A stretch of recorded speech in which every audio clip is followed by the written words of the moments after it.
La muerte de los dinosaurios es un misterio perdido en la bruma del tiempo. Este extraordinario escenario de matanza es el único lugar del mundo donde podemos ver restos de criaturas que murieron en aquella gran extinción. Y en el corazón del mismo se oculta uno de los mayores misterios de la ciencia. Sabemos que los dinosaurios murieron por el impacto de un gran asteroide contra la Tierra. Pero ¿cómo pudo matar no solo a los dinosaurios del lugar, sino a todos los que habitaban el mundo? ¡Allá vamos! Hemos accedido en exclusiva a una extraordinaria expedición para ahondar en el cráter del asteroide. Y lo que están descubriendo es mucho más increíble de lo que Hollywood podría llegar a imaginar. El asteroide desencadenó una imparable y letal cadena de sucesos. Y ahora, gracias a los descubrimientos de esta expedición, podemos revelar exactamente qué pasó el día en que murieron los dinosaurios.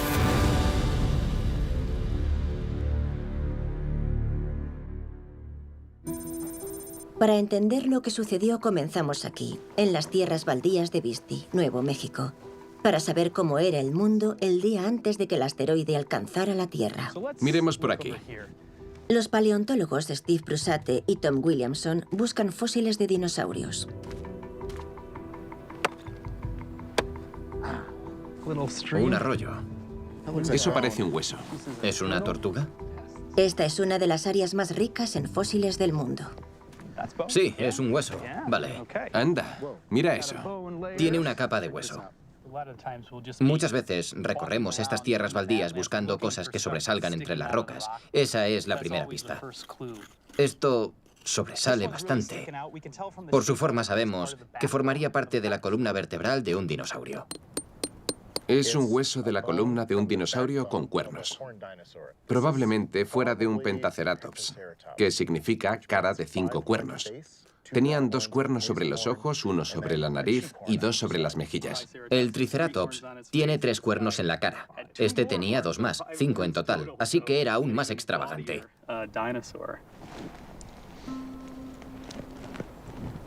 Antes de extraer el fósil, Steve y Tom deben envolverlo en yeso con la esperanza de que, 66 millones de años después, no se fracture al sacarlo. Ya. ¿Listo? Sí, vale. Ahí está. ¡Qué bien! Mira eso. No está mal. Es una maravilla. Aquí está, en el otro lado. Esto formaba parte de la columna vertebral del Pentaceratops y quedaría más o menos por aquí.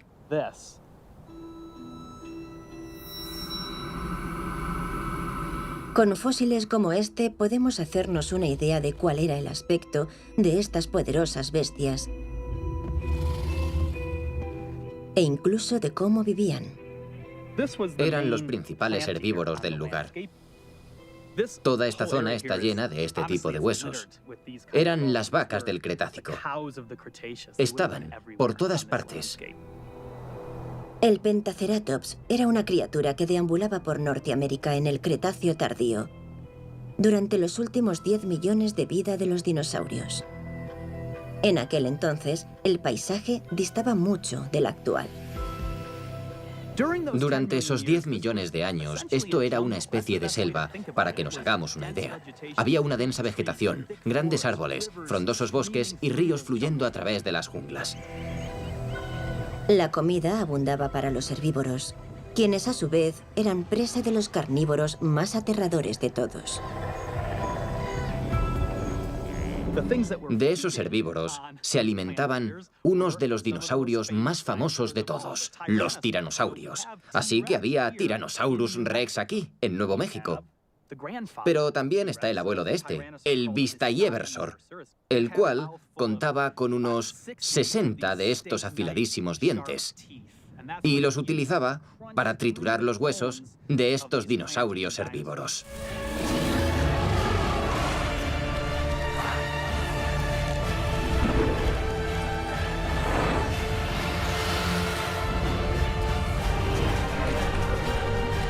Los dinosaurios dominaron el terreno durante 160 millones de años.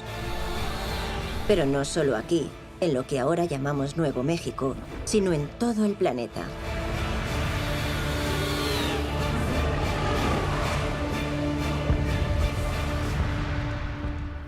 Así era el mundo hace 66 millones de años. Esa era la situación cuando de repente las cosas cambiaron. Este era el paisaje que ofrecía la Tierra el día previo a la muerte de los dinosaurios, mientras el asteroide avanzaba a través del espacio. Hace 66 millones de años, nuestro mundo era muy distinto. El nivel del mar era más elevado y los continentes estaban más próximos. Pero la principal diferencia era que los dinosaurios dominaban el planeta. Hasta que un día, todo cambió. Un asteroide chocó contra la Tierra en el Golfo de México. La presión era aproximadamente la misma que en el centro de la Tierra. Las temperaturas subieron miles de grados. Malas noticias para los dinosaurios del lugar. Incinerados, vaporizados. Pero lo más asombroso de todo es que no solo los dinosaurios de la zona murieron, sino todos los que habitaban el planeta. Estamos viendo un Armagedón. Hay montones de cadáveres. Y ese ha sido siempre el gran misterio. ¿Cómo pudo un mal día en México convertirse en una extinción masiva a nivel mundial?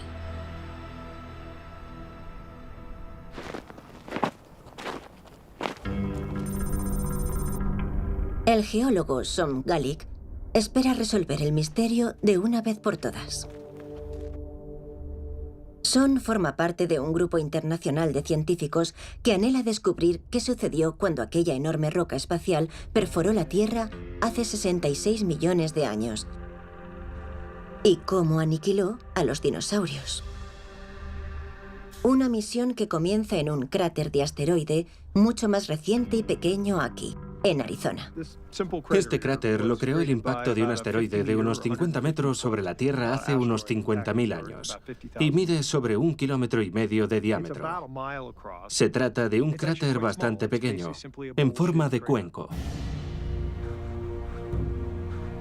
Estudiando la forma del cráter y las capas de roca, los geólogos pueden hallar datos forenses sobre el momento del impacto y la magnitud de la explosión. Todo sobre esa línea roja que vemos ahí es material que estaba enterrado.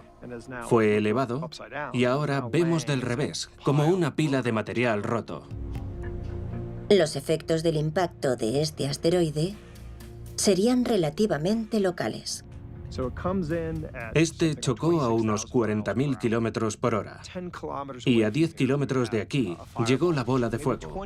A unos 20 kilómetros la onda expansiva. Y a unos 40 vientos huracanados.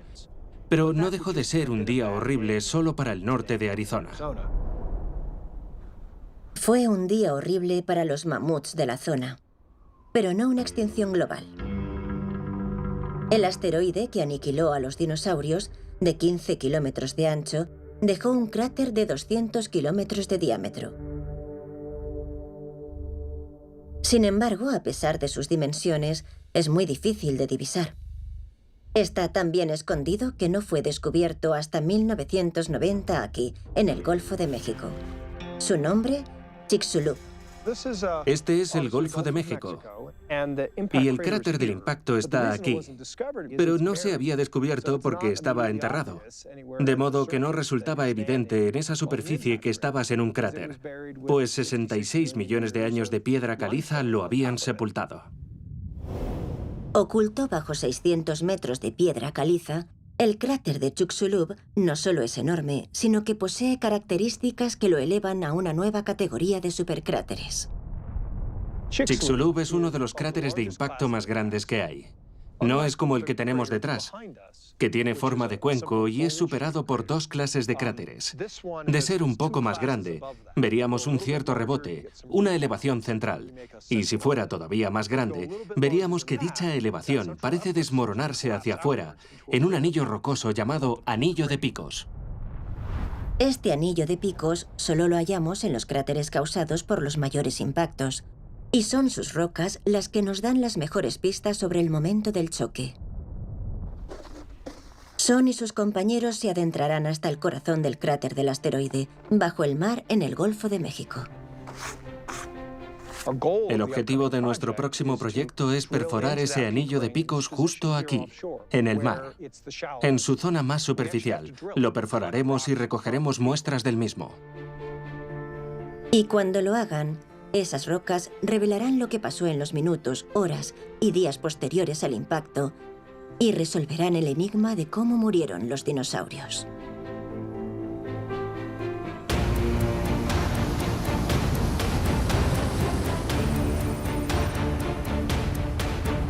Tras 20 millones de planificación y con un equipo internacional de científicos de 11 países, la perforación de este ambicioso proyecto para investigar el cráter de Chicxulub está por comenzar. Ahora mismo, bajo la plataforma de perforación y también bajo nuestra embarcación, se encuentra el anillo de picos de Chicxulub, sepultado bajo 66 millones de años de piedra caliza. Hemos escogido esta zona porque es el lugar donde el anillo está más cerca del actual lecho marino. Esos pilares son más altos de lo que imaginaba. Ya. Sí.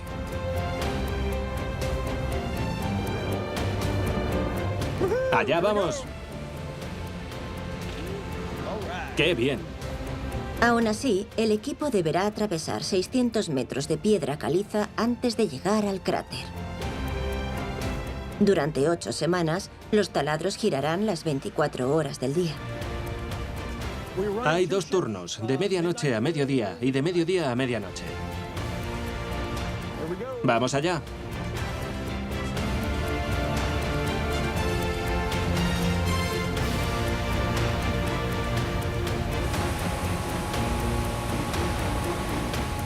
Esta es la broca. Cada uno de estos pequeños nódulos es diamante industrial. Intentaremos que aguante unos 100 metros. Es un gran esfuerzo a escala humana. La gente tiene mucha ilusión por la ciencia. Y de eso se componen los sueños científicos.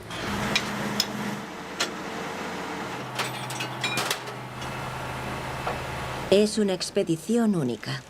Nadie había perforado nunca el anillo de picos de un cráter de asteroide. Pues Chicxulub es el único en la Tierra cuyo anillo sigue intacto. El siguiente más cercano está en la cara oculta de la Luna. La coordinadora e iniciadora de la expedición es Joe Morgan. Llevo años muy ilusionada con esto y ver que ya es una realidad me asusta bastante.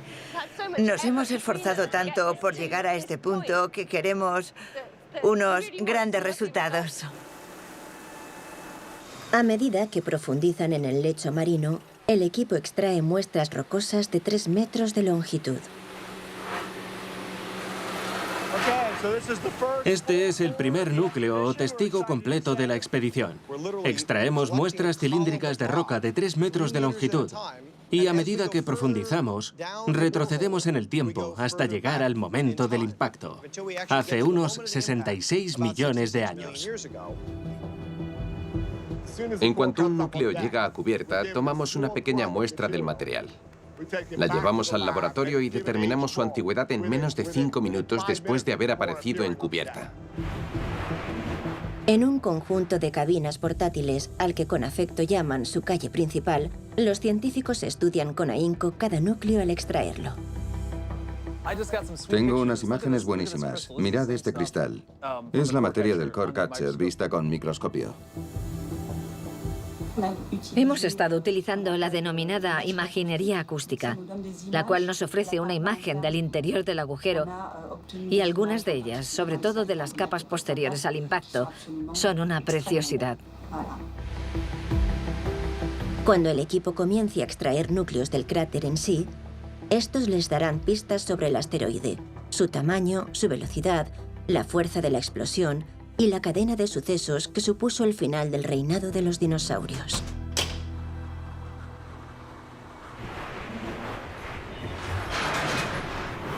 Pero antes extraerán núcleo tras núcleo a partir de las capas de piedra caliza e inspeccionarán cada muestra buscando algún indicio de cambio que indique que se acercan al cráter.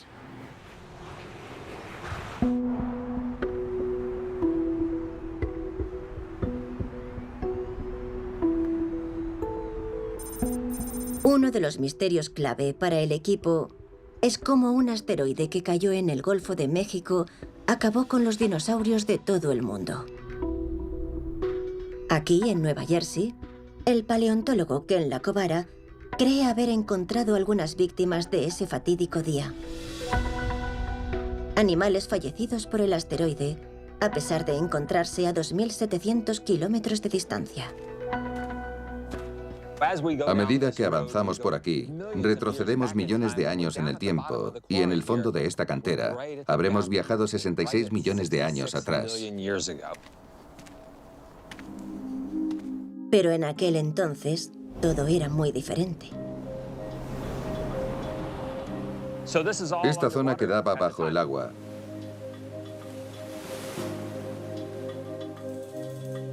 Si miramos las copas de los árboles más altos a unos 20 metros de altura, podemos imaginar el nivel del océano hace 66 millones de años. Y en el fondo de la cantera, Ken ha ahondado en el lecho de ese antiguo mar. Es precioso. Aquí empiezas a oír cómo cruje un poco. Y ha desenterrado un asombroso y fatal escenario en una fina capa de antiguas arenas. Aquí estamos en el límite, en el fin de la época de los dinosaurios. Aquí hallamos un escenario fatal. Mirad qué almeja tan bonita en esta capa. Vivió hace 66 millones de años y murió en el momento en que lo hicieron los dinosaurios y el 75% de las especies de la Tierra. En esta capa de huesos de su cantera, Ken ha encontrado una asombrosa cantidad y variedad de animales que murieron juntos. Aquí encontramos restos de mosasaurio. Los mosasaurios eran lagartos gigantes marinos del tamaño de un autobús. Tenían aletas por extremidades y una mandíbula de unos 2 metros repleta de afilados dientes como este, el cual quedaría por aquí junto a decenas de otros dientes.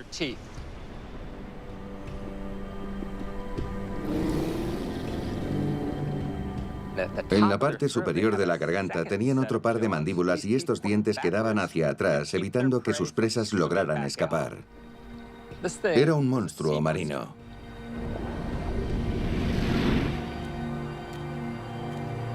Había una increíble variedad de criaturas, tanto grandes como pequeñas, pero lo más asombroso es que muchos de sus esqueletos siguen unidos. Este hermoso fósil es de un antiguo cocodrilo marino. Tenían un hocico larguísimo que hacía así y estaba lleno de dientes. Estos animales se colocaban en el fondo del mar con la boca abierta, esperando que algo entrara nadando y... ¡bam! Eran depredadores de emboscada.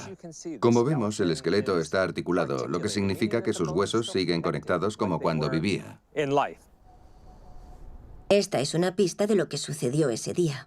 Murieron aquí y poco después quedarían sepultados. A medida que se desvelan pistas, resulta evidente la masacre en masa aquí acontecida. En un pequeño rincón de la cantera, Ken y su equipo descubrieron un escenario de matanza en que los fósiles descansan tal y como fueron encontrados. En 5 años de excavación, 25.000 fósiles. Hay muchos cadáveres. Estamos viendo un Armagedón.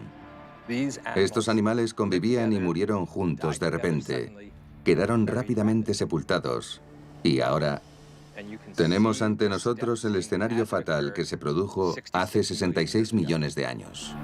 Desde los arenques de dientes de sable hasta los cocodrilos, caracoles y tortugas, nada escapó a la matanza. Por las diferentes especies que hallamos aquí, vemos que fue una catástrofe generalizada. Ken cree que estas son las primeras víctimas de la colisión en ser descubiertas. Y piensa que ha encontrado la prueba que lo demuestra. Lo que vemos aquí, estas cosas tan diminutas, son esférulas de cristal. Cuando un asteroide golpea la Tierra, las rocas se derriten y estas vuelan hasta la atmósfera, pero al enfriarse tan rápido no pueden volver a convertirse en rocas, sino que se transforman en cristal y del cielo empiezan a llover pequeñas gotas de cristal fundido, las cuales encontramos en esta capa de huesos, en la capa de muerte en masa que vemos aquí. Pero aún hay más. Además de esférulas, también encontramos cuarzo chocado, diminutos granos de arena con unas peculiares líneas de fractura. Presenta un patrón muy distintivo. Las únicas formas que conocemos de formar cuarzo chocado son la detonación nuclear o el impacto de un asteroide. Y dudo mucho que los dinosaurios tuvieran armas nucleares. Cada vez son más las pruebas que apuntan a que estos animales fueran víctimas del impacto meteorítico, las primeras halladas en todo el mundo. En la cantera de fósiles, en la capa de huesos, tenemos cuarzo, esférulas y también cadáveres. Creo que todo apunta a que nos encontramos ante seres que perecieron en el crucial y calamitoso día que acabó con los dinosaurios y moldeó el mundo moderno tal como lo conocemos. Si se pudiera llevar a juicio al asteroide, estas pruebas bastarían para condenarlo. Este es el único lugar del mundo donde se pueden ver restos de criaturas que murieron a causa del impacto del asteroide. Pero la pregunta sigue siendo la misma. ¿Cómo pudo el impacto de un asteroide en el Golfo de México, a más de 3.000 kilómetros de distancia, provocar tal carnicería en Nueva Jersey? ¿Cómo se convirtió un suceso local en una devastación global?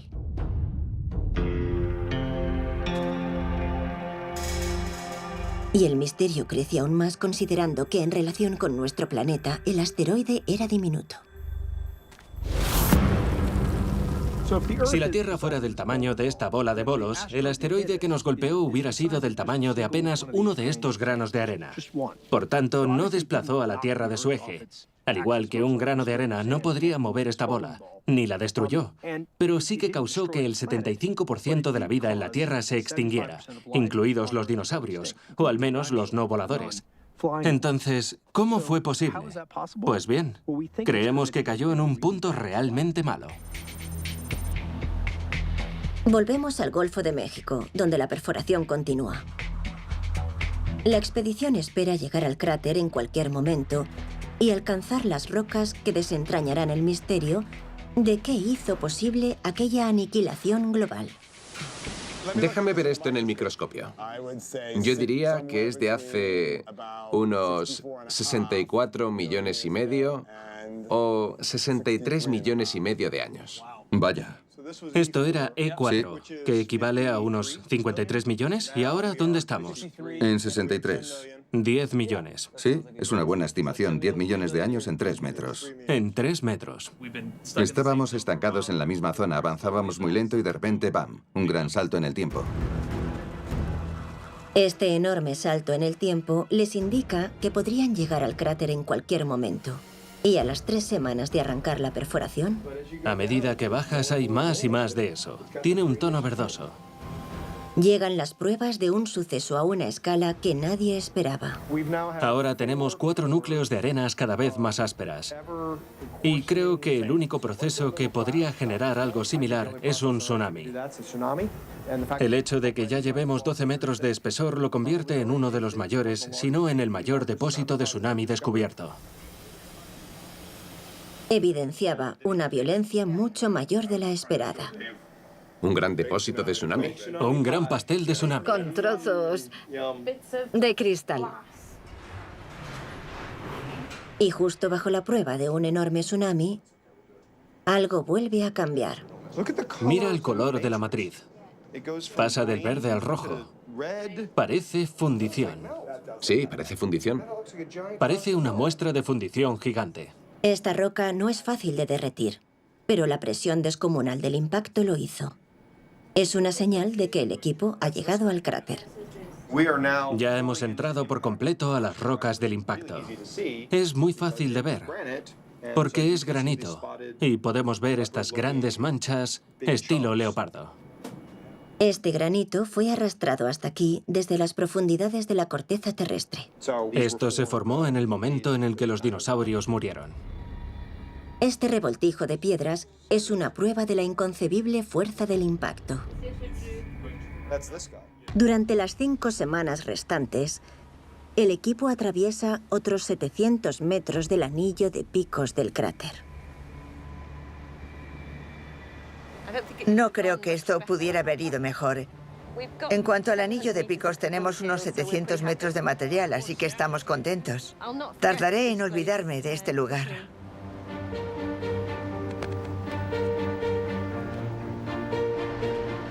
Son, Joe y el equipo se marchan con su preciada carga.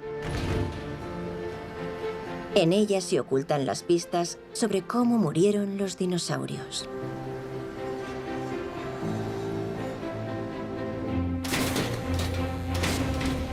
A los 4 meses de concluir la perforación, el equipo de la expedición se reúne en Bremen, Alemania, para analizar sus preciadas columnas de roca. Dentro de estos núcleos están las pruebas que revelarán minuto a minuto qué pasó después del impacto del asteroide y lo que significó para los dinosaurios.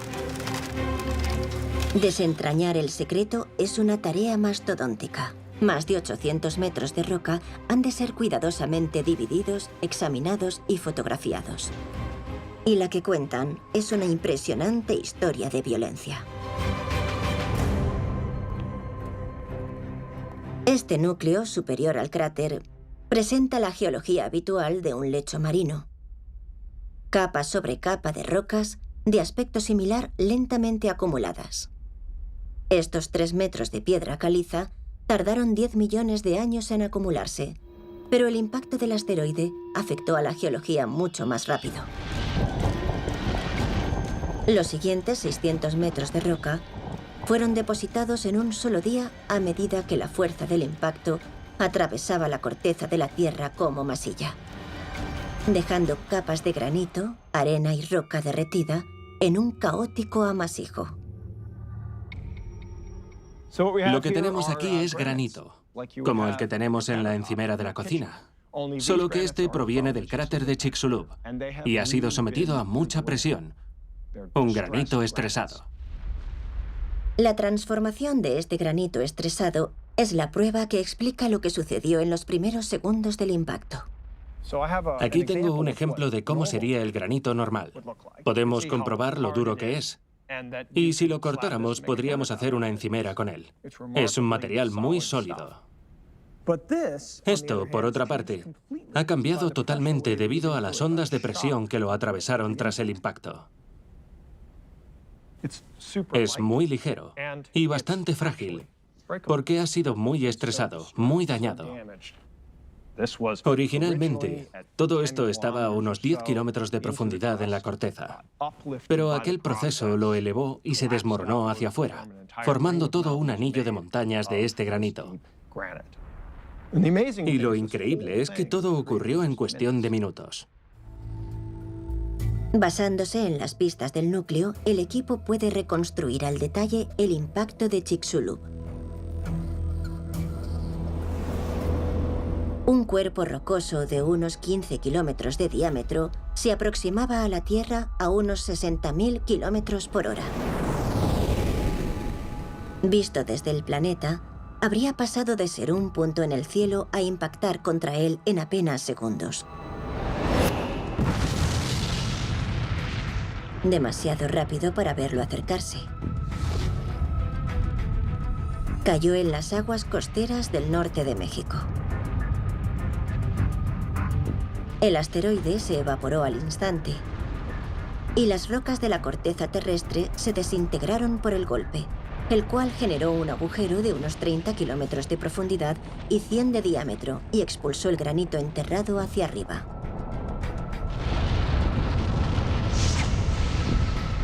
La roca pulverizada fluyó como un líquido, erupcionando en montañas más altas que el Himalaya antes de derrumbarse en cuestión de minutos, formando ese anillo de picos tan característico de los mayores impactos.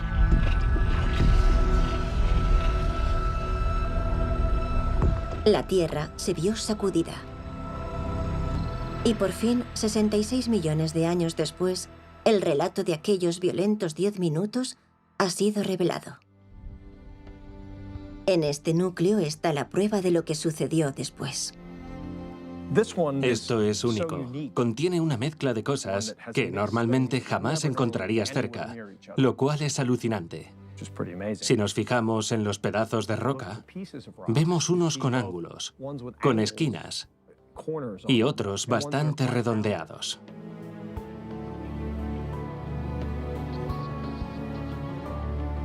Algo tan redondeado tuvo que estar en el agua.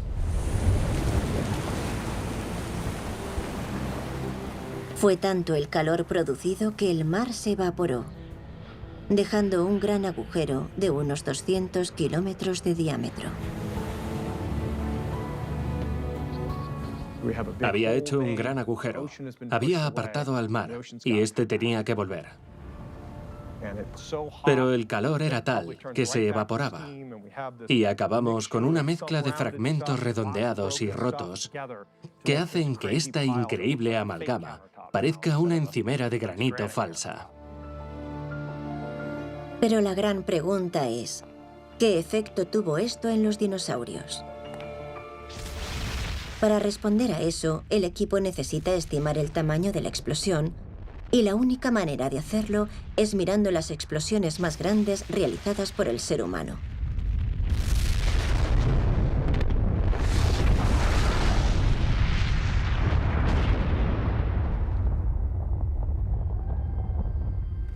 Este es el emplazamiento de Pruebas de Nevada, el lugar más bombardeado de la Tierra. 928 de las mayores explosiones nucleares jamás realizadas se vieron aquí. Explosiones que pueden ayudar a los físicos Mark Boslow y David Dearborn a calcular el tamaño de la explosión del asteroide. Bonita chimenea. Sí, y con las ventanas dobles enmarca bien dónde se produjo todo. Sí, veo la dirección de la que vino la explosión. Esta casa pertenecía al pueblo de Doomtown, construido para estudiar los efectos de una explosión nuclear. Sobrevivió a una detonación conocida como Apple II en mayo de 1955.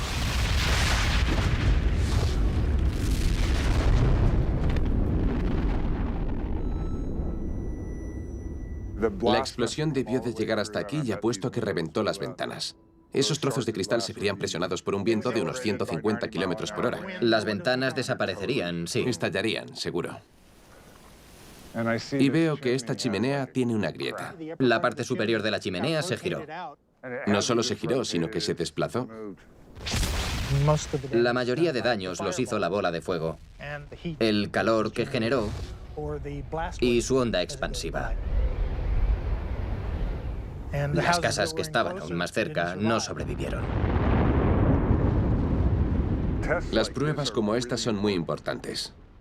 Aquellos que trabajamos en impactos de asteroides, de manera natural empezamos a compararlos con explosiones nucleares, pues son fenómenos similares. Los investigadores tenían cámaras de alta velocidad, medidores para determinar la intensidad de la onda de choque, la onda expansiva en el aire.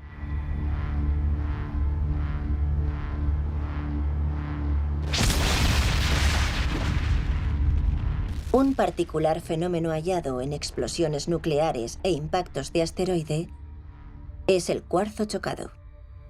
La presión de la onda de choque de una explosión nuclear es tan alta que supera la fuerza de un cristal.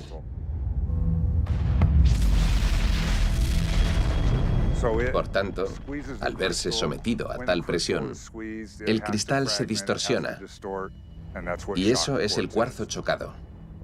Vimos la chimenea y la forma en que estaba fracturada. Parte de ella había rotado. Y eso es lo que le pasa a la estructura interna de los cristales. Se necesita la fuerza de una explosión nuclear para romper la estructura interna del cuarzo. Las líneas de fractura revelan la intensa presión del estallido.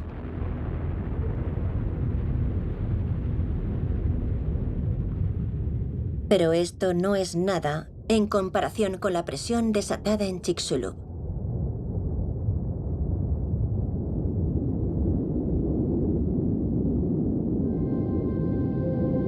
Oculto en las capas del núcleo, el equipo encuentra su propio cuarzo chocado.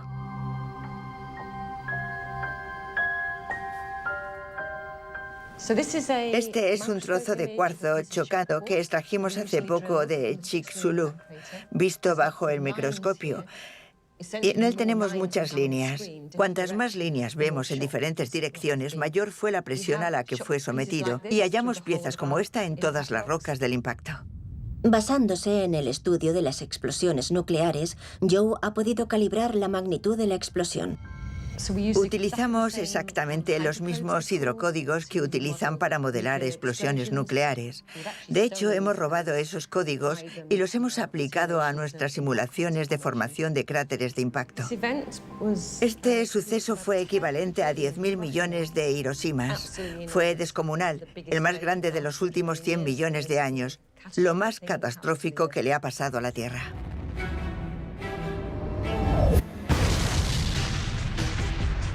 Fue como si estallaran 10.000 millones de bombas atómicas.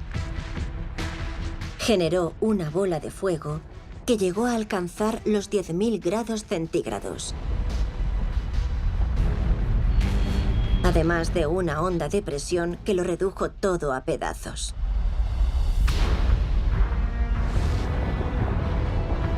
Todo ser vivo a 1000 kilómetros de distancia moriría al instante. Y eso solo en el primer par de minutos.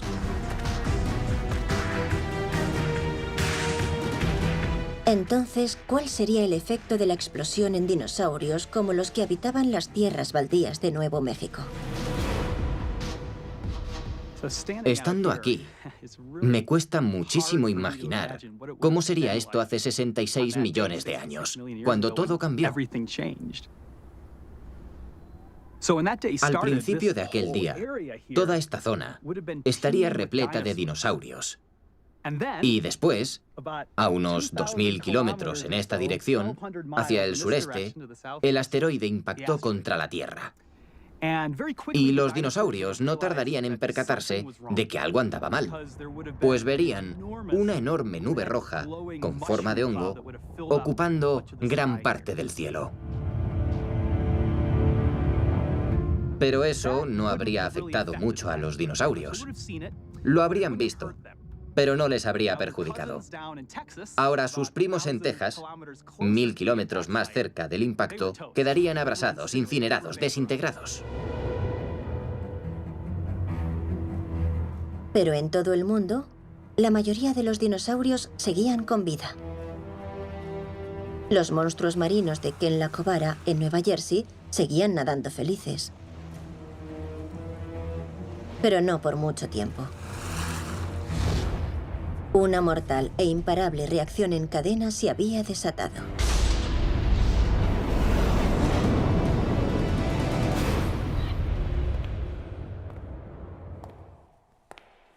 Un núcleo en particular del cráter de impacto revela cómo un mal día en el Golfo de México acabó convirtiéndose en un desastre global para los dinosaurios. Ahora mismo estamos en la parte superior de la capa límite. Y este es el famoso núcleo 40 que tanto nos emociona. Si nos fijamos, vemos algunas capas oscuras y pensamos que pueden ser rastros del asteroide o de algo en las profundidades de la Tierra que fue elevado. Pero lo importante no es solo lo que está en las capas, sino el viaje que emprendió el material. Creemos que dio un par de vueltas alrededor del planeta antes de volver hasta el cráter. Es la prueba de una enorme eyección de rocas pulverizadas y restos de asteroide.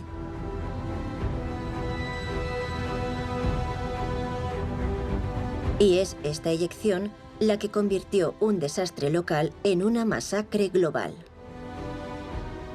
Cuando el asteroide cayó al suelo, se produjo una enorme columna de vapor de roca que se expandió hacia arriba a muy alta velocidad y hacia el resto del planeta.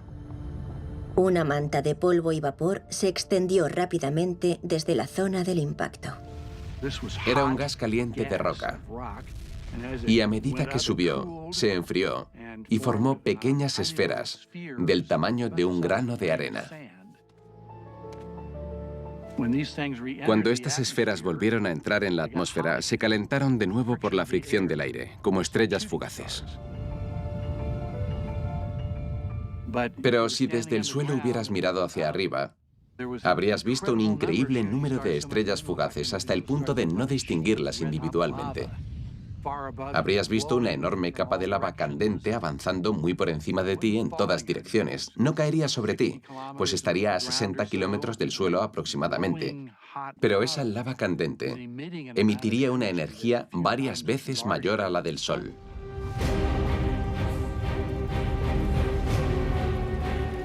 A medida que la eyección se expandió, las temperaturas en el suelo se elevaron a varios cientos de grados, provocando terribles incendios a su paso.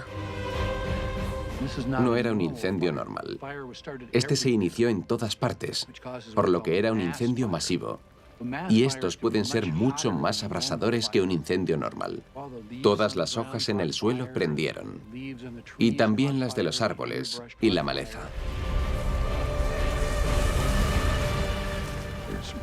Vientos huracanados soplaban hacia el fuego, levantaban las llamas y lo consumían todo. Por tanto, este vapor no tardó en extenderse por todo el planeta. En apenas un par de horas habría llegado a los confines de la Tierra.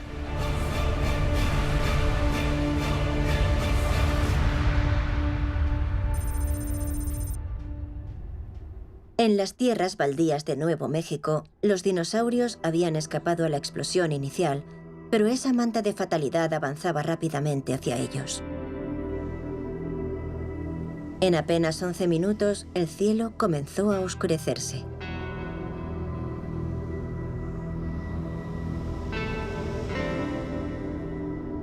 Realmente no empezó a llover fuego y azufre del cielo, sino que todo aquello calentó la atmósfera y la convirtió en un radiador gigante. Durante varios minutos, la lava en el cielo emitía un fuerte calor. En el suelo haría tanto calor como en un horno de pizzas, lo que destruyó a muchos de los dinosaurios y empezó a provocar incendios. En cuestión de 2 horas, todo este paisaje había cambiado por completo. La mayoría de los dinosaurios habían desaparecido y un nuevo mundo empezaba a surgir. El desastre se extendió por todo el globo. Pero había zonas en las que los dinosaurios podrían haber escapado de los incendios. Y no explicaba la matanza de la cantera de Ken. El mar no se incendió. Sin embargo, les aguardaría un devastador golpe final. Y la prueba no está presente en los núcleos, sino ausente en ellos. Un particular mineral de sulfato. Esto es yeso. En el momento del impacto en Yucatán había yeso, un material que contiene sulfatos. Teniendo en cuenta que el asteroide aterrizó en aguas poco profundas, se esperarían grandes cantidades de yeso en el cráter. Si nos fijamos en el núcleo recuperado del cráter de Chicxulub, no encontramos nada de yeso. No hay nada. Debería estar lleno de yeso, pero no es así, lo cual significa que en el momento del impacto, casi toda la secuencia de yeso presente en el objetivo pasó a la atmósfera. Esta es tal vez la mayor revelación de todas. El equipo ha descubierto que la cantidad de este dañino sulfato en la atmósfera debió de ser enorme, mucho mayor de lo imaginado. Este material, evaporado por el impacto y liberado a la atmósfera, fue el asesino. El yeso como este fue lo que mató a los dinosaurios. Esta vasta nube de polvo sería el colmo para los dinosaurios supervivientes. La propagación de restos bloqueó los rayos del sol y la luz se apagó.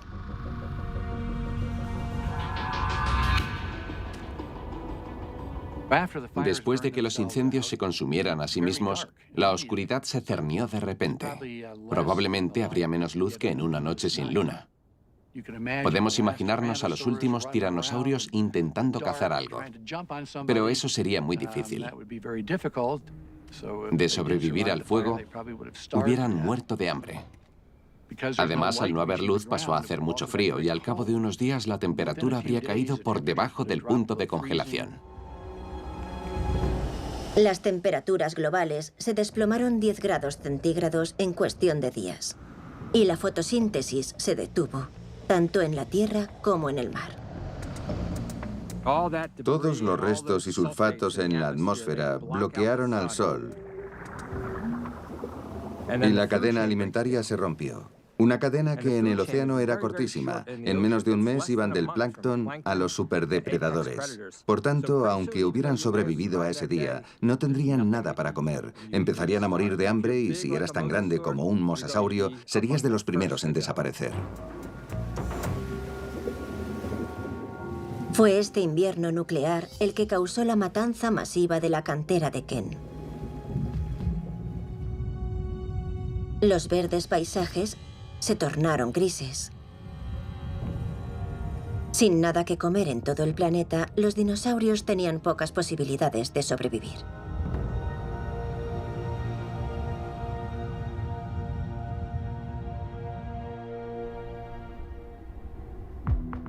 Después de muchos meses de oscuridad, la luz del sol regresó paulatinamente a la superficie y con ella un nuevo desarrollo.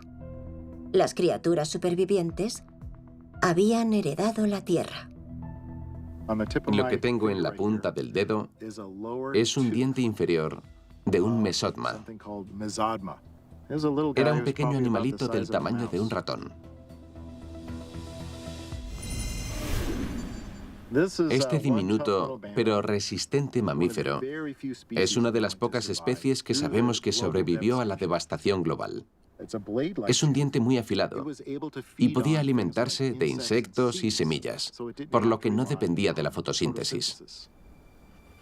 La muerte de los dinosaurios permitió a estos pequeños supervivientes medrar, y los mamíferos evolucionarían rápidamente para apoderarse del planeta. Estas rocas a rayas son los sedimentos que se han acumulado durante cientos de miles de años desde la extinción de los dinosaurios. Y aquí encontramos a los primeros mamíferos. En realidad, los mamíferos se habían originado casi al mismo tiempo que los dinosaurios y vivieron durante toda la era de los dinosaurios, pero seguían siendo relativamente pequeños. Hasta que no se extinguieron los dinosaurios, los mamíferos no empezaron a medrar, diversificarse y convertirse en grandes animales. Esta es la mandíbula de un mamífero, cuya cabeza era tan grande como la de un lobo. Aquello era un paraíso para estos nuevos animales. Sin los mamíferos que sobrevivieron a aquella extinción, no estaríamos aquí. Pues entre aquellos grupos de supervivientes estaban nuestros antepasados. Fueron de los pocos mamíferos que sobrevivieron a la extinción. Fue un golpe de suerte que allanó el camino a nuestra propia evolución. Si el asteroide hubiera impactado apenas unos segundos antes o después, la historia hubiera sido muy distinta. El punto en que cayó fue especialmente desastroso para la vida. Una gran cantidad de material volátil fue liberado a la atmósfera. Si hubiera impactado en un momento ligeramente distinto, con la rotación de la Tierra podría haber caído sobre el Océano Atlántico o el Pacífico. Y de haberlo hecho ahí y no en México, tal vez este suceso no hubiera sido tan importante como para ser el fin de la era de los dinosaurios. De hecho, es posible que no hubiéramos llegado a apoderarnos del planeta.